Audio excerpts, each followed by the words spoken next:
Let's see. We're starting things off with Jared Gordon versus Mark Madsen down in the lightweight division. Do you guys like how we have completely abandoned the middle initial? I'm like, screw the middle initial. It's too confusing for the people, for the public, Yeah. especially for the commentary table. I've long abandoned it. Fuck that middle initial. Okay, so All right, let me you just cue doing this quick up. intros on these until the main card, or are you doing your full spiel? Yeah, sure. Quick intros. Jared Gordon, he's awesome. Mark Madsen, the Olympian, he's great too. Mark, give me your thoughts and your pick. I didn't mean to rush you. I couldn't tell if you were throwing it to me or not. Oh man. Mark Madsen, he's cool. Jared Gordon, he's great. Let's go. Both these guys fight. Both have arms and legs. Got him.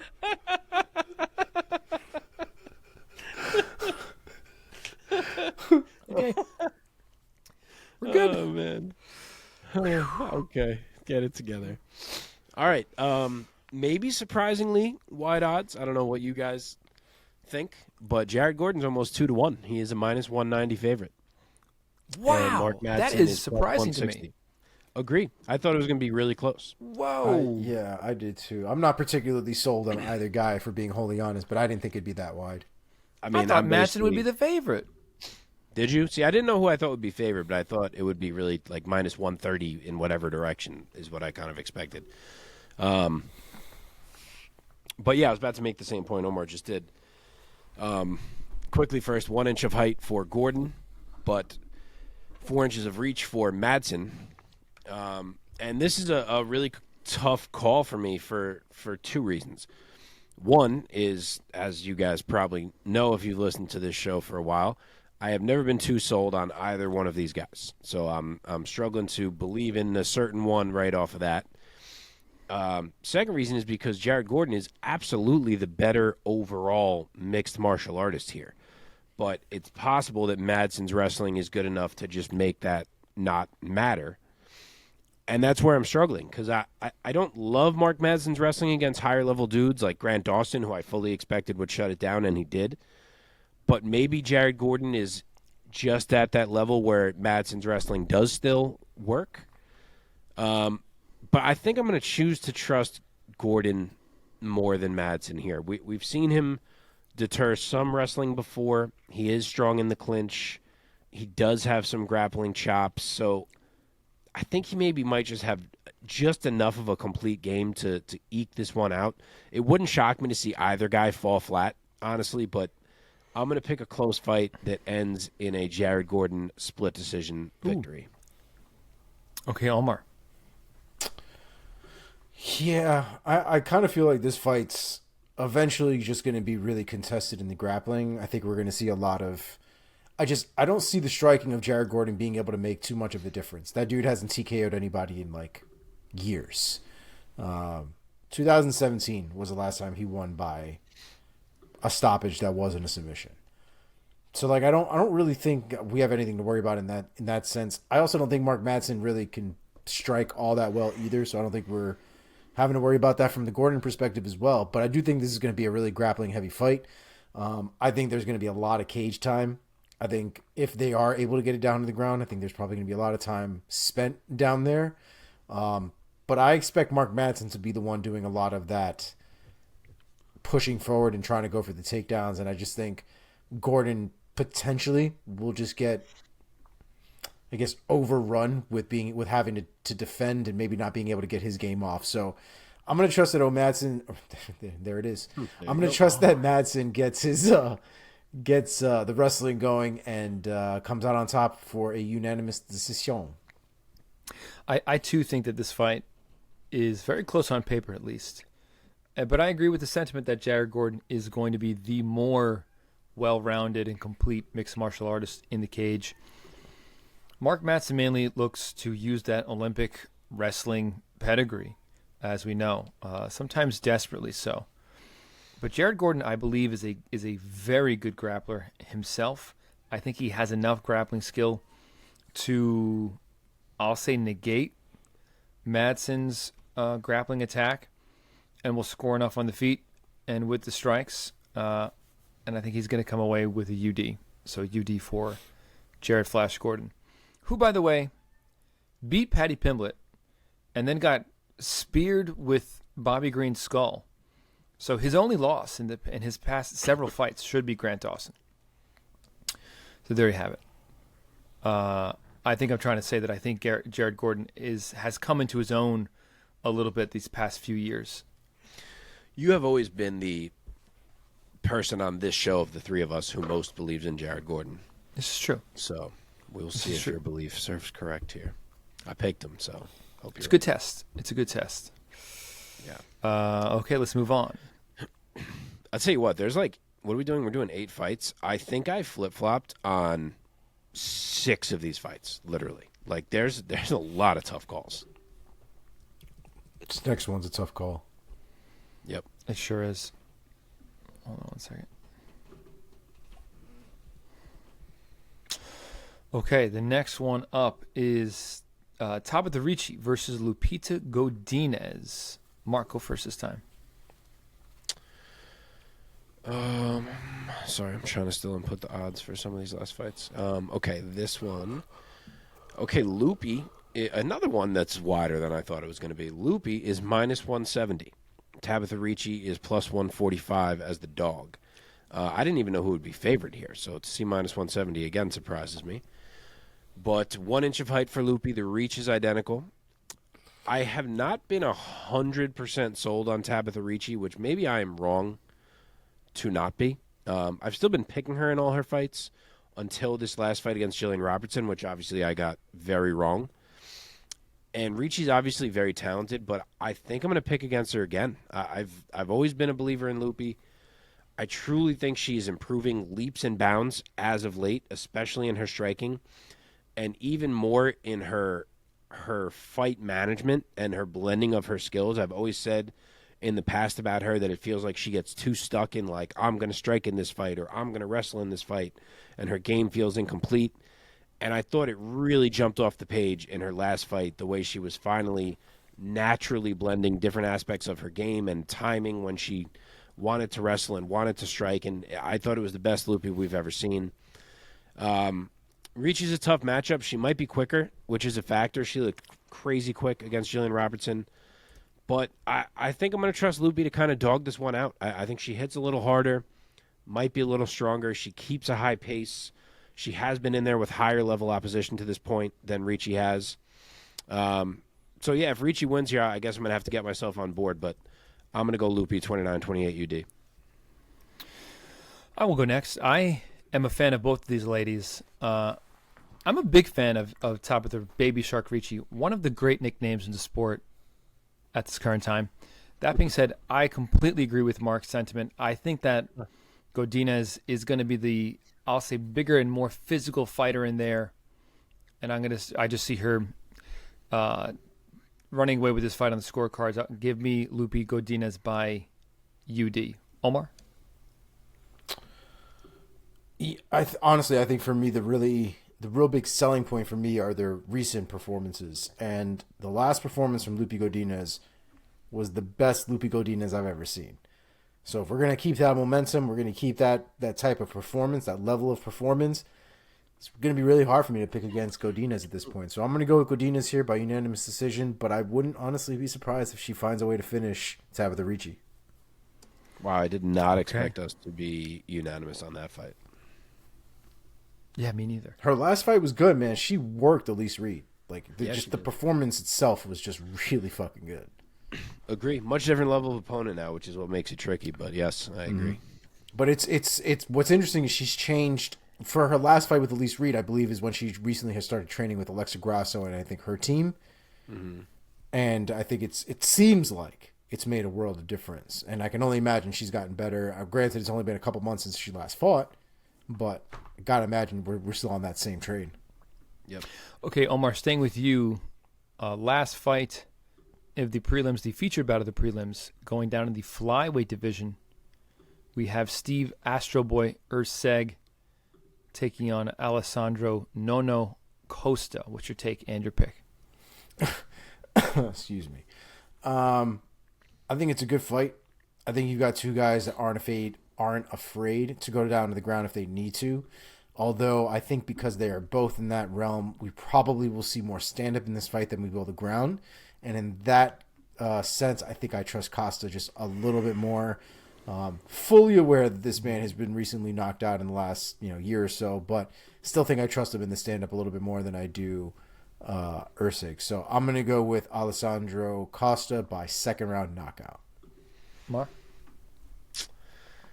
So this is another one I was torn on. Let me give you the odds. Erceg is favored. He is another one almost 2-1. He's minus 195. Alessandro Costa is plus 160. I imagine those might be a little tighter if Costa hadn't taken it on short notice. That probably plays some part in it here. So, 4 inches of height and 1.5 inches of reach on the Erceg side of things. He's definitely the longer guy.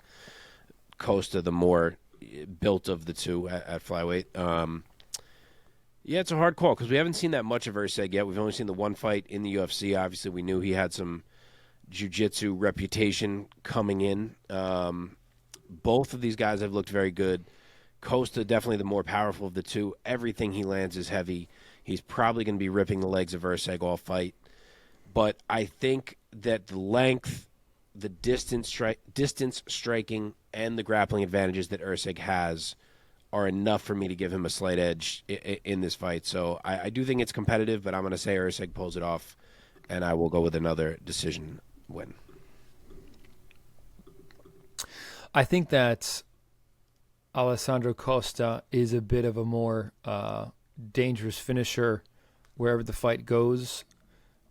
So, that being said, I do know that Erceg has never been finished in his 11-fight career. Tell you what, I'll say that Costa hands Erceg his first knockout loss. Give me TKO in the third round for Alessandro Nono Costa. Okay, going up into the main card, UFC 295 MSG. Where's this fight? Diego Lopes taking on Pat Sabatini in the featherweight division. Opening up this main card with a bang. Diego Lopes is the 28-year-old out of Brazil, 22-6 with 20 finishes on his record, 12 of those by submission. Most recently armbarring Gavin Tucker back in August. Pat Sabatini, a 32-year-old out of Pennsylvania, USA, 18-4 as a pro with 11 submission victories, most recently submitting Lucas Almeida back in June of this year. Mark, give us your take and your pick of Lopes versus Sabatini. Is he the one where he was Lopes and then last fight they started saying Lopez? Or am I thinking of someone else whose name they changed? No, I think you are. Right? I think that was him. Who fucking knows? But yeah, this is a great fight. Betting lines agree. They're super tight. Pat is slightly favored. He's minus 120. Diego is even money, plus 100. 3 inches of height and 2.5 inches of reach for Diego Lopez. So that's a factor. I've debated this fight a lot because I think they're both really talented dudes. I think I'd probably be picking each of them against a lot of other opponents. But obviously they run into each other here. Lopez has shown us that he's an absolute dog with a filthy jiu-jitsu game. But and I thought I was going to pick him when I first, heard this fight get announced. But the more I've thought this fight through, the more I kind of think Pat may just win a decision because I don't think he's going to get exposed really in any way on the feet. I think it may be fairly even there. And then I just don't think I see him getting tapped. And if he isn't going to get finished in either area, then I kind of think it's him that's going to be ahead on these cards simply because of the offensive wrestling. And I think he'll probably spend more time in control and on top and accumulating ground strikes, and that will be enough to get this decision. It's entirely possible that he does get tapped, which would have to put you fully on board the Diego Lopez bandwagon. And I do like that he's the bigger man here. I think that's a factor. and I almost pulled the trigger on him, but I'm going to make him show me one more time, I think, because I do believe in the round-winning ability of Pat Sabatini, and I'm going to say he wins a decision. Omar? Like, I don't hate the take, but at the same time, Diego Lopes is so nasty that this is a fight I've gone back and forth on a few different times. Just because both of these guys are so goddamn good. The matchup is so good. But I think I'm going to end up going with Diego Lopes here, man. I do think there's a possibility for him to catch Pat Sabatini. I think Sabatini likes to fuck around on the ground a lot. I think there's going to be a lot of rolling around if it does get there. And Diego Lopes has got some long legs. He's very, very good on the ground. Very good opportunistic submission artist, looking for those small openings to just take complete capitalization on. So I'm going to go Diego Lopes here. I think he gets it by the end, but I think it'll be a third-round submission. You're taking Lopes or Lopez by finish in the third round. I'm also taking Lopes.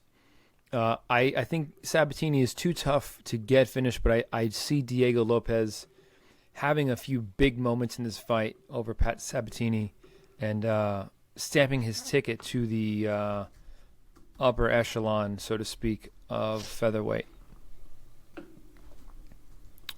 Here we go.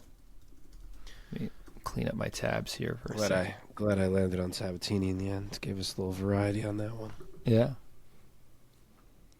Okay, fun fight. Oh my God. This is one of the fights that I'm most excited about on this fucking card. And it's mostly because of the Frenchman. Matt Frevola taking on Benoit Saint-Denis. Here we go, UFC 295. We have the Steamroller Frevola, the 33-year-old out of Huntington, Long Island, New York. Omar, do you know where Long Island is? 11-3 with one draw. Is that island? It's very long. Sounds like a shit place to be. Wow, ouch, man. I love Long Island. It's fine. I just give it. It's not Staten Island. It's fine. Poor Staten Island, man. Poor Staten Island. Okay, Matt Frevola, 11-3 with one draw. 7 of his wins finishes, and he's on a 3-fight win streak coming into this weekend. Most recently, TKOing Drew Dober earlier this year in May. And he's facing off against another heavy hitter in Benoit God of War Saint-Denis, the 27-year-old out of Paris, France. 12-1 with one no contest, with all 12 of his wins ending in a finish. 9 of them submissions, 3 knockouts or TKOs. And he's on a 4-fight win streak coming into this weekend. Most recently, TKOing Thiago Moises back in September of this year in the second round. Omar, start us off this time. Give us your take and your pick of Frevola versus Saint-Denis. Another really good matchup. Another really good fight. 2 guys that have styles that I think will clash really well with each other. I've been on the Matt Frevola train for a little while now, on and off, to be fair. But stop. You get back on. We had a little rough go there, right? We had a little turbulence, but we're back on it. But honestly, man, he's looked really, really good in his last couple fights. Definitely something has changed in his approach, and in how he's seeing and executing in these fights. He looks really fucking good. So I have a lot more confidence than I used to in him when it comes to that part of things, and I think he's going to put on a great performance against Benoit Saint-Denis. I don't think it's going to be an easy fight by any stretch of the imagination, but I do think he gets him out of there, man. I think it's going to be a second-round KO on Matt Frevola. Let's go. All right, Benoit, a significant favorite. He is minus 230. Matt Frevola is plus 190 as the dog. 2 inches of height and 2 inches of reach for Benoit. And I guess my point I'm about to make loses a little luster considering Omar just went ahead and picked Frevola outright. But I was going to explain why this is a more intriguing fight than I think some people are making it out to be. Because I know people are heavy on Benoit right now. Obviously, he's more than 2-1 favorite. I feel like that's what I'm seeing most people picking everywhere you look. And he's on a hell of a roll, and it's very easy to ride with him. And I think I am also going to by the time I'm done here. But I want to make the point that Matt Frevola is super live for a few reasons. He is a very good wrestler. He scrambles well. And so, he may be able to deal with that Benoit wrestling better than you imagine. And he hits hard as all shit. And if there's one knock on Benoit, it's that he gets hit. Think back even to his last fight against Moises. There was more than one example of Benoit pressuring Thiago Moises and leaving his chin out there, and suddenly Moises is landing flush with a counter shot. Now, Benoit also has a great chin, so it's possible that he can eat whatever's coming at him just like he did with Moises. But Matt Frevola is a different deal. His power is very real. So I think he's super live here at home in New York, and I've really been debating going with him just because, like, Benoit's style is literally to walk forward without worrying about getting hit. Like, it's what he does in every fight. And if he does that against Matt, he's walking a real thin line. But with all that being said, I find myself having a hard time not taking him. I keep going back to that I think his pace eventually turns this fight. So it's more so that if I think he can survive the first 5, I think the pace starts to overwhelm Frevola as the fight goes on. And I'm going to say that he can. So even if he doesn't have as much success as we're used to in the wrestling, I think he can clinch. I think he can make it ugly and kind of just outwork Matt as this fight goes on. So it's tight, but I'm going to say Benoit Saint-Denis UD. Dude, Benoit Saint-Denis has earned every ounce of hype that he has coming into this weekend. After losing his UFC debut against Elizeu Zaleski dos Santos by a decision, he is on a stunning 4-fight win streak. All 4 of those wins have been knockouts. He has not seen a third round in any of those 4 fights either. So the hype is there, and I believe the hype is real. I'm going to stay on the Benoit Saint-Denis train, at least for now.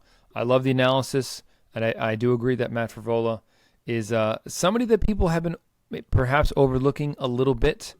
Those back-to-back losses against Saruki and McKinney didn't help, but he himself is on his own win streak, all finishes as well, and all in the first round, bear in mind. So this is a fight where I will be on the edge of my seat, and I will not be blinking at all. I'm going to tape my eyeballs open for this lightweight scrap, but I will be riding with Benoit. I don't think this is going to go to the scorecards at all. I almost want to pick a decision because I think that their danger that they both bring into the cage is going to kind of cancel each other out. But fuck that. Someone has to get finished in this fight. So I'm going with Saint-Denis. Give me Saint-Denis in the second round by knockout. Big. Okay. Here we go. Another awesome fight in the women's strawweight division. Jessica Andrade taking on Mackenzie Dern. Jessica Andrade, no stranger to the MMA purists and casuals perhaps. 32 years old, out of Brazil, 24-12 as a professional with 17 finishes, 9 of them knockouts. And she's looking very, very, very much to get back to the win column. I said very 3 times because she's on a 3-fight losing streak coming into this weekend. Another tough test. No easy fights for Andrade when you're towards the top of the division. Taking on the rising star in Mackenzie Dern. She's the 30-year-old out of Phoenix, Arizona, USA. 13-3 as a professional with 7 submission wins on her record. She's coming off of a UD win over Angela Hill. Omar, start us off this time. Give us your take and your pick of Andrade versus Dern.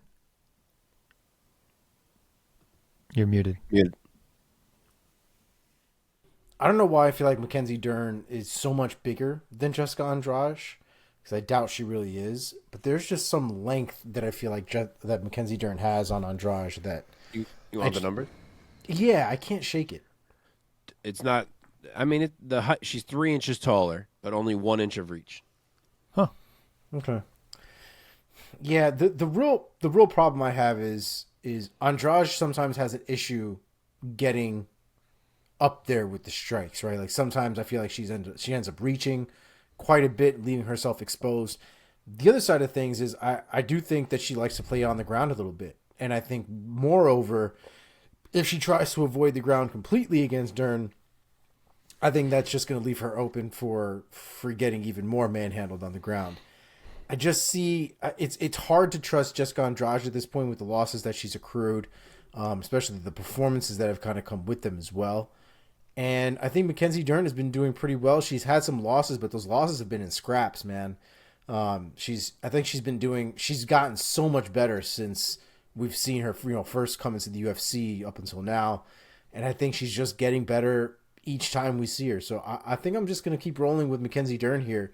I love Jessica Andrade, man, but I just think Mackenzie Dern's on an upward trajectory where Andrade seems to be going in the other direction. So I'm going to ride with Dern here. I think it'll be a unanimous decision, if not some kind of crazy-ass submission.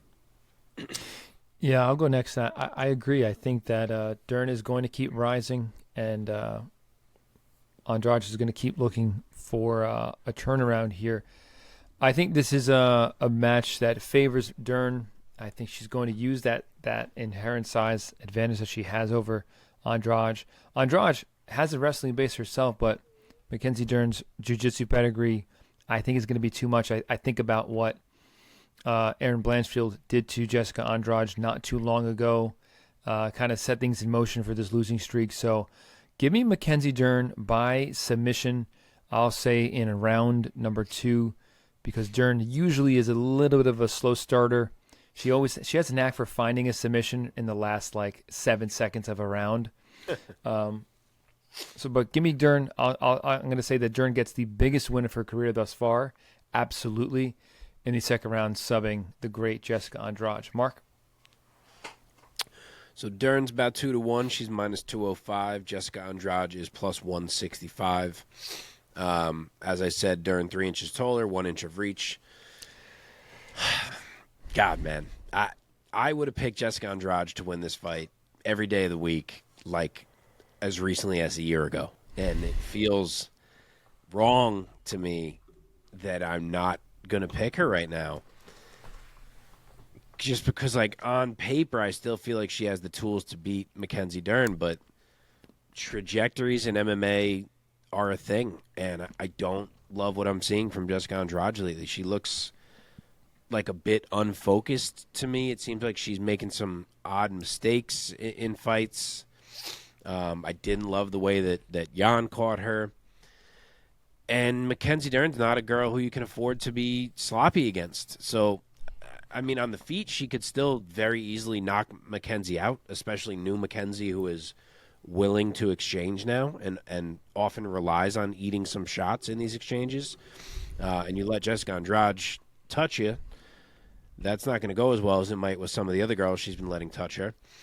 But I don't think I can trust Jessica at this moment. I don't think I can do it right now. I think Mackenzie may have advanced to a point now where her striking is good enough to keep her from getting put out, and I think that will allow her some chances to find openings in this fight, to initiate some grappling exchanges, and they'll guide her through to at least a win on the cards, and that's what I'm going to take. I'm taking a lot of decisions, I feel like, but I'm going to say 29-28 Mackenzie.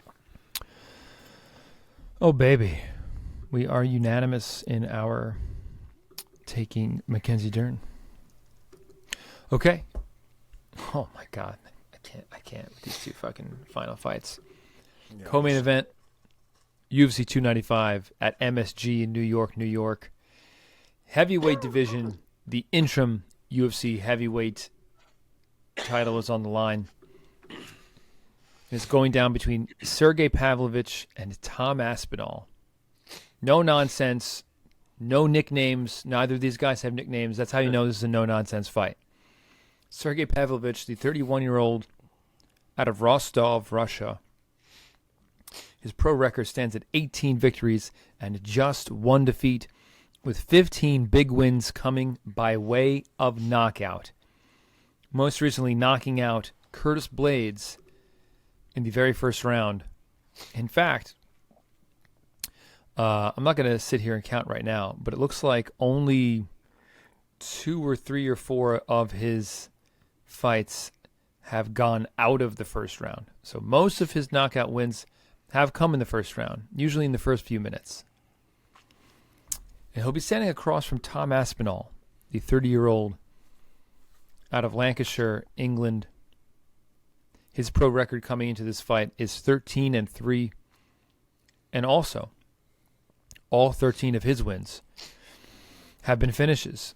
10 knockouts, 3 submissions. He himself has been finished twice, once knocked out, once submitted. Really, though, the knockout, now that I'm looking at his record, he really wasn't knocked out. It was the TKO loss via knee injury against Curtis Blades last year. Excuse me. So he really has never been knocked out. And he is facing a knockout artist of the highest degree. By the way, after he came back from his knee injury loss to Blades, and this past summer he got his own TKO victory over Marcin Tybura. So there you have it. Mark, start us off with the odds of this fight, and then give us your take and your pick. It is basically a pick'em, as is the main event, which is what makes these two fights so fucking good. Slight difference. Tom Aspinall is minus 115 at the moment. Pavlovich is minus 105 at the moment. So you're paying a vig on either one of them. The measurements, 2 inches of height on the Aspinall side, but a 6-inch reach advantage for Sergei Pavlovich, which is a lot and which is always a huge factor for him. It's so hard to pick against Sergei Pavlovich, especially considering we know he was in camp as the scheduled backup fighter for this fight, and Tom was not in camp until about 2 weeks ago. I really, really hate fights of this high caliber being on short notice. I was just making the same point about the Volk Islam fight. Especially Tom, he's always talking about how he doesn't like to rush and his preparation and all that, and now he just jumps at this on whatever it was, 14 days less. So I don't feel as great as I would if this had been booked with camps. But with that being said, I am a Tom Aspinall guy. I have been a Tom Aspinall guy. And if you think I'm missing my chance to ride with him to an interim title, you are mistaken. The problem for him here is that he's going to have to walk on a razor's edge for as long as this thing lasts to make sure he doesn't get caught by the monster that is Sergei. Because that reach is a big factor, and it increases the chances of Tom being touched, and it may only take one to rock him. But I think if anyone can walk that line, it is Tom Aspinall. Look at the list of guys who Sergei has fought since the Overeem loss. Marcelo Golm, Maurice Green, Shamil Abdurrahimov, Derek Lewis, Tai Tuivasa, Curtis Blades. Not one of those guys moves anything like Tom Aspinall. In fact, most of them don't even move at all. Those are guys who are standing there waiting to be hit. And Tom is not that. You always hear how Cyril Gane is a heavyweight that moves like a welterweight. That's Tom as well. His footwork is so good. He is so fast. He's always defensively responsible. I think he plays an in-and-out game here. And when he's in, he's all the way in and initiating clinches or shooting and seeing if he can get Pavlovich down or trying to find a trip or whatnot, and then separating again and being all the way out again, trying to use kicks from distance. And, maybe it doesn't happen right away in round one, but if he can stay safe, I think this thing starts to swing in his favor. As you said, Sergei has not been out of round one a lot of times. He hasn't gone past it since 2017. And I think Tom can do this. I think he's going to be moving. I think he's going to be in and out, flicking kicks, getting Pavlovich off balance by making him think about a lot of things and think about the speed that Tom is moving at, and eventually take him down. And once there, maybe not the first time they're there, but if it's the second time, I think he can find a sub. I'm going to go Tom Aspinall, round 3 submission. Omar, give us your take and your pick. This is a heavyweight fight that I'm pretty excited for. I have a very tough time picking this fight just because how good both of these guys are, how clean their striking is. I think I would say if I had to choose one that was more well-rounded, I think you would probably land in the Tom Aspinall corner. I think I'm going to stick with Tom Aspinall on this one as well, man. I think it's really, really difficult, though. It really could go either way. It really could. The one thing I do think, though, is that I do think that this isn't coming out of the first round. And I think they're going to be playing with fire with each other. And I think Tom Aspinall could catch him, man. I just think he's a little bit faster than Sergei Pavlovich, and that's saying something because Pavlovich's hands are fucking fire. So I'm going to go with Tom Aspinall here by KO round 1. Wow. Oh, my God. Mark, how did you take it? I did not expect that pick. Fuck. What did you say, Mark? I said round 3 sub. I almost said round 2 sub, but I pushed it into round 3. I can't believe that I'm the only one taking Sergei Pavlovich in this fight. Somebody had to. Somebody's got to, man. Somebody's got to.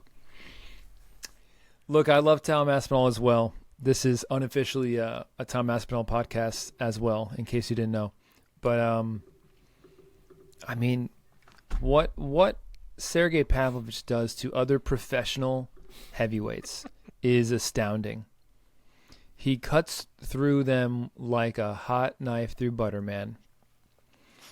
And, I mean, all of his UFC wins are in the first round. And to this, just the way he does it, it's like he has brass knuckles in his hands, honestly. Dude, yeah, it's a great comparison. Yeah, he hits like a hammer. And this cannot go to a decision. I insist.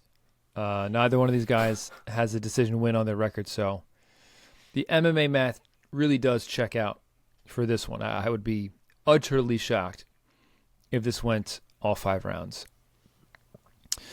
I'll say that Tom has the fortitude to make it through the first round, which will, in a way, will almost be like a feather in the cap. But I think Pavlovich finds the chin, dings him in the second round, and swarms him as he does with so many guys, and gets the ref to step in with that TKO, waving it off. So Pavlovich, interim champ, round 2, TKO. Christ. Can't wait. Can't wait, man. I will say this. I want to say this, too. I've already kind of forgotten that Jones and Stipe was supposed to be this. Same. Almost partly because I think Omar's going to agree. Like, I never fully believed that fight was going to happen. Me fucking either. Me either. I'm still not convinced that fight is ever fucking happening. Ever. I'm not convinced that Stipe's ever going to fight again. I'm not convinced John Jones is going to fight ever again. So, that being said, I have to say this. I'm just as, if not a little bit more eager or antsy about this fight. I agree. I mean, I was gonna take John in that fight, no matter what. I was like, John's gonna win. He's gonna get Stipe to the ground. He's gonna do something. He's gonna submit him. It's just gonna be John. It just is.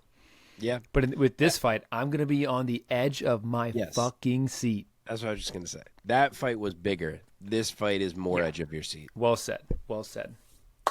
Okay. We're making good time. Here we go. Yeah. Main event, UFC 295. Going down once again in Madison Square Garden in New York City for a fight that we don't deserve. We don't even deserve this fight, guys. I mean, when Alex Pereira came into the UFC as a middleweight, I feel like I said this on this show. Like, you know what would be a crazy dream matchup if Pereira moved up and fought Jiri Prochazka? Just because the level of striking of these two guys. Okay. So headlining this event for the light heavyweight world championship, Jiri Prochazka, Alex Pereira. Here we go. Let me set this up.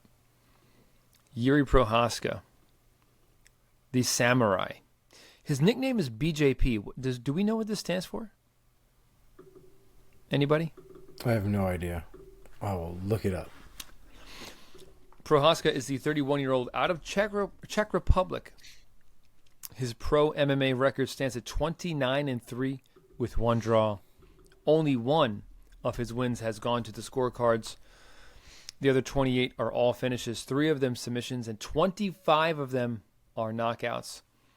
All 3 of his losses, he has been knocked out twice and submitted once. And he's coming off of the title victory over Pereira's teammate and friend Glover Teixeira back in June of 2022. A 5-round war that ended finally with a rear naked choke victory for Prochazka.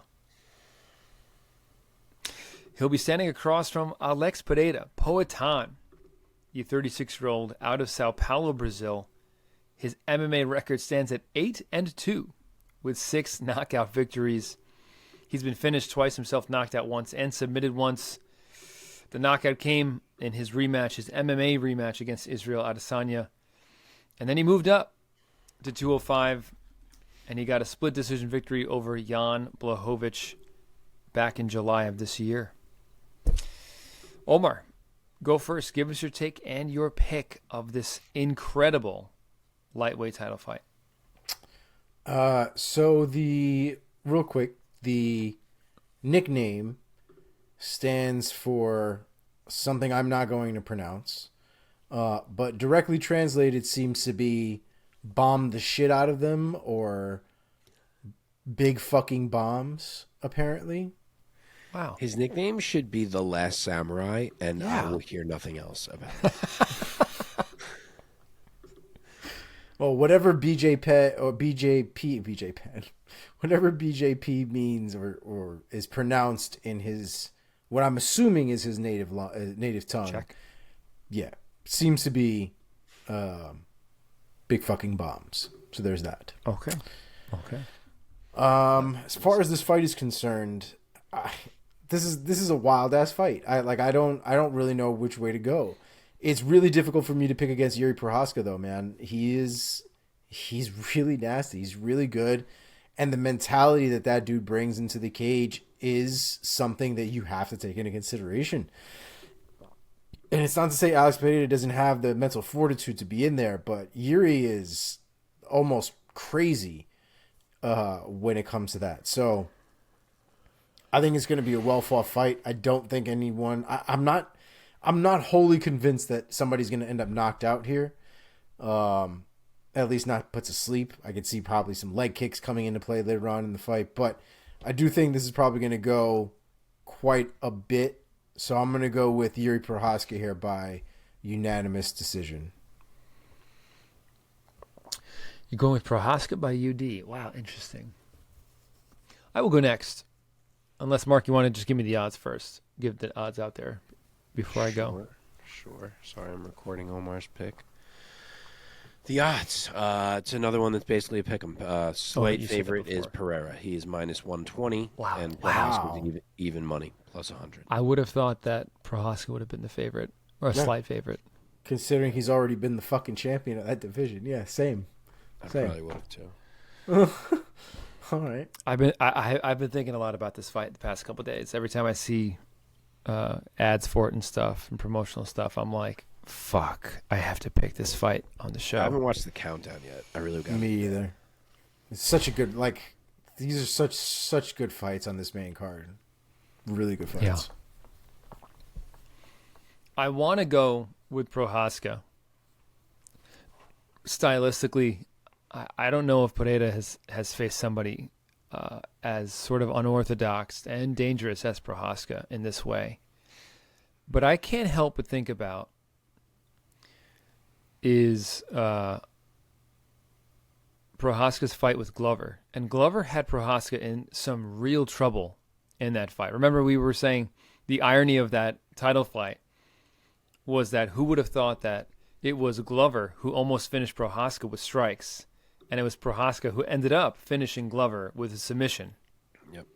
But that's what I mean by the mental fortitude, right? Like, Prochazka could get fucked up at some point through a number of sequences in this fight coming up. Alex Pereira is definitely liable to make, Prochazka feel something. But Prochazka is not. He's not out of there, man. Unless he is put to sleep, that dude is going to keep coming for your face, and I it hear makes you. it a big issue. What's haunting me and giving me a lot of pause, though, is I keep thinking if Alex Pereira gets Prochazka hurt like that, he's going to finish him. It's not going to go like it did with Glover. Which is why it's just such a fucking coin flip to me. It really is. I could see either one of these guys catching the other one and Yeah, I finishing agree. him. I'm just going to go with the more chaotic and unorthodox guy in Prochazka, as opposed to Pereira's more kind of straightforward Muay Thai kickboxing approach. So give me Prochazka by knockout. I'll say it comes in the middle of in mid-fight. I'll say round 3. You said Prochazka by knockout? Yeah. Okay. All right, it's down to me. So, yeah, I gave you the odds.